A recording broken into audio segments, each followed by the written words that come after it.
Hi viewers, good morning. இன்றைக்கி Sunday special என்ன நம்ம செய்ய போகிறோன்னா எக் நூடுல்ஸ் செய்ய போகிறோம். அதுக்கு தேவையான பொருளாக நான் ரெடி பண்ணி வச்சுருக்கேன். நூடுல்ஸ் வந்து வேக வச்சு அதை ஆற வச்சு வச்சுருக்கேன். முட்டை இருக்குது. இங்கே வந்து குடமிளகா, பீன்ஸ், ஆனியன், கேரட், கோஸ் எல்லாமே ரெடி பண்ணி வச்சுட்டேன். இப்போ எப்படி செய்கிறதுன்னு நம்ம பார்க்கலாம். ஓகேவா? முதல்ல நம்ம ஆயில் யூஸ் பண்ண போகிறோம்.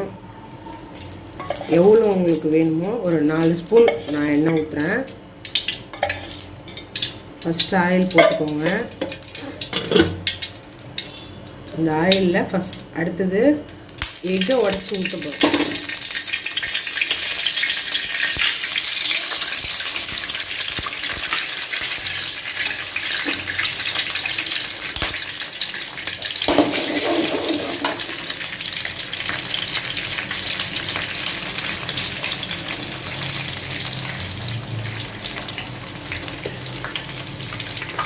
எக்கு வந்து நான் இந்த நூடுல்ஸ்க்கு வந்து நான் ஒரு 6 முட்டை எடுத்துக்கிறேன். 6 முட்டை எடுத்து போட்டுக்கோங்க. உடச்சி ஆயிலில் ஊற்றிக்கோங்க.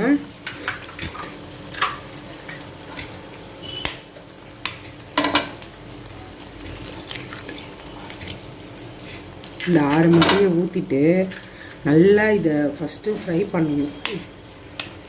கடையிலலாம் எப்படி இருக்குமோ அதே மாதிரியே இருக்கும். நீங்கள் ஒரு தடவை ட்ரை பண்ணி பாருங்கள். ட்ரை பண்ணி பார்த்துட்டு உங்களோட கருத்துக்களை வந்து எனக்கு ஷேர் பண்ணுங்கள். கடையில் எப்படி செய்கிறாங்களோ அதே மாதிரியே இருக்கும். பார்த்து நீங்கள் இதை ட்ரை பண்ணி பார்த்துட்டு சேனலில் மறக்காமல் சப்ஸ்கிரைப் பண்ணுங்கள். இதில் கொஞ்சமாக நம்ம இப்போ சால்ட்டும் மஞ்சள் பொடியும் சேர்க்க போகிறோம். நம்ம மஞ்சள் தூள் போடுறோம். அடுத்தது கொஞ்சமாக சால்ட்டு கொஞ்சமாக போட்டுக்கோங்க. அப்புறமா எவ்வளோ வேணுமோ சேர்த்துக்கலாம்.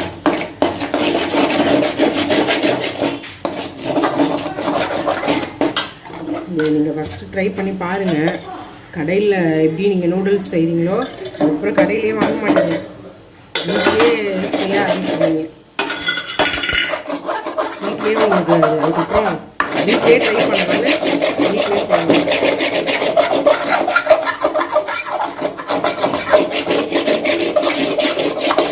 வீட்டில் செஞ்சு சாப்பிட்டா உடம்புக்கும் நல்லது.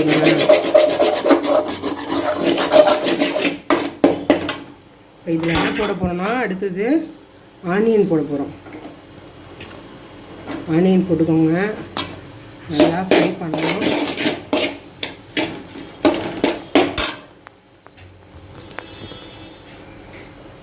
அடுத்தது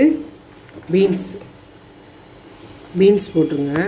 இதெல்லாம் கொஞ்சம் லைட்டாக ஒரு பாதி வெந்தால் கொஞ்சம் நல்லாயிருக்கும்.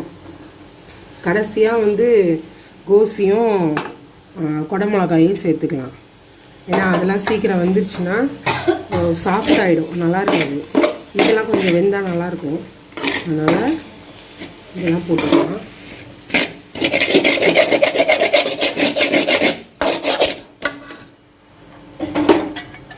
ஆயில் உங்களுக்கு பத்தலைன்னா ஆயில் சேர்த்துக்கோங்க.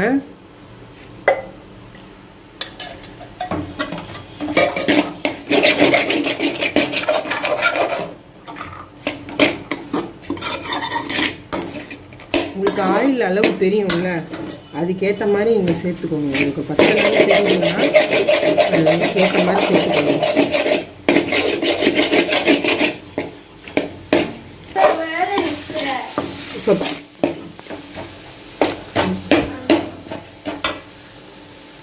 இப்போ இது பாதி வெந்துருச்சு. இப்போ வந்து குடமிளகாவை போடலாம், கோஸ் போடலாம்.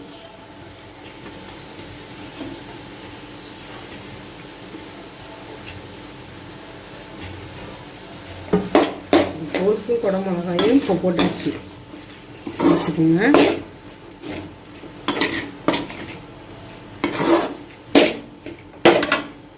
இப்போ நான் வந்து கண்ணாப்பண்ணான்னு மசாலாலாம் எதுவும் சேர்க்க போகிறதில்ல.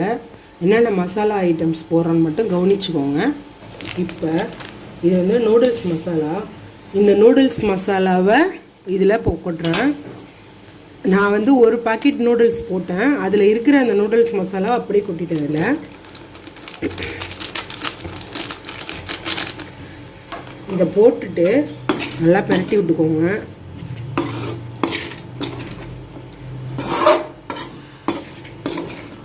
கடைசியாக நீங்கள் பெப்பர் பவுடர் போட்டுக்கலாம். ஏன்னா இப்போ கொஞ்சமாக இப்போ போடுறதுனா போட்டுக்கோங்க.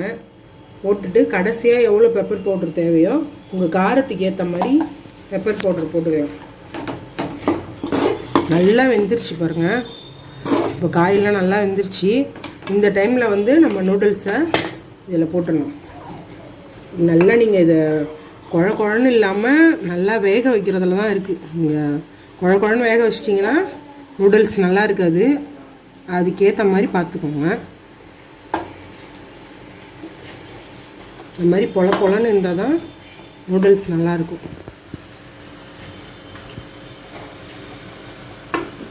வீட்டில் ஒரு தடவை செஞ்சு ட்ரை பண்ணுங்கள். அப்போ உங்களுக்கு பிடிக்கும். உங்களுக்கே இது நம்ம வீட்லேயே செய்யலான்னு ஹோட்டல்லையே வாங்க மாட்டீங்க.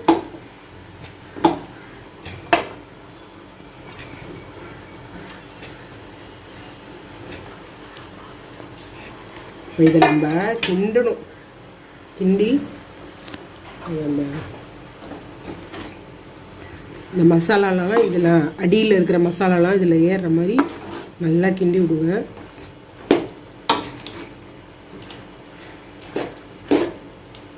பாருங்க எப்படி இருக்குது பார்த்தீங்களா? நல்லா இது கிண்டணும். கிண்டுறதுல தான் இருக்குது.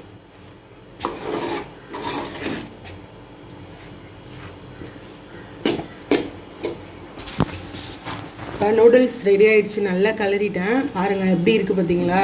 பார்க்கவே செம்மையாக இருக்குல்ல. இதில் வந்து கொஞ்சோண்டு கொத்தமல்லி தழை, கொஞ்சமாக